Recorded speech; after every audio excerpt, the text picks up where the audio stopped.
కొంచెం అంత సాల్ట్, కొంచెం అంత పసుపు అండ్ కొంచెం అంత కారం వేసి బీట్ చేసి పక్కన పెట్టాను. అది ఇప్పుడు ఆమ్లెట్ లాగా వేసేస్తున్నాను.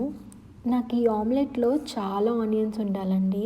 చాలా ఎక్కువే కట్ చేసి పెట్టాను ఇన్‌ఫాక్ట్ నేను. కొంచెం ఆనియన్స్ తీసేసి ఆమ్లెట్ పైన వేస్తున్నాను. ఇప్పుడు ఆమ్లెట్‌ని చాలా దోరగా వేపించుకోవాలి. 2 సైడ్‌లు బాగా కుక్ అవ్వనివ్వాలి. లేదంటే నీచు వాసన వస్తుంది అండ్ అంత టేస్టీగా అనిపించదు.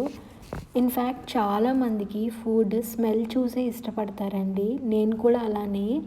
నాకు ఫుడ్ స్మెల్‌తోనే టేస్టీగా అనిపిస్తుంది తినేటప్పుడు కంటే.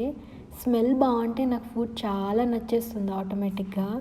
సో, 2 వైపులా ఇలా ఆమ్లెట్ కాల్చుకున్న తర్వాత నేను అంత ఎక్స్‌పర్ట్ ఏం కాదండి వంటలో. అందుకే ఆమ్లెట్ బ్రేక్ చేశాను. మీరు ప్రోనా కాదో నాకు కామెంట్‌లో తెలియజేయండి. ఇప్పుడు ఈ ఆమ్లెట్ తీసుకొచ్చేసి 2 బ్రెడ్ స్లైసెస్ మధ్యన పెట్టేస్తున్నాను.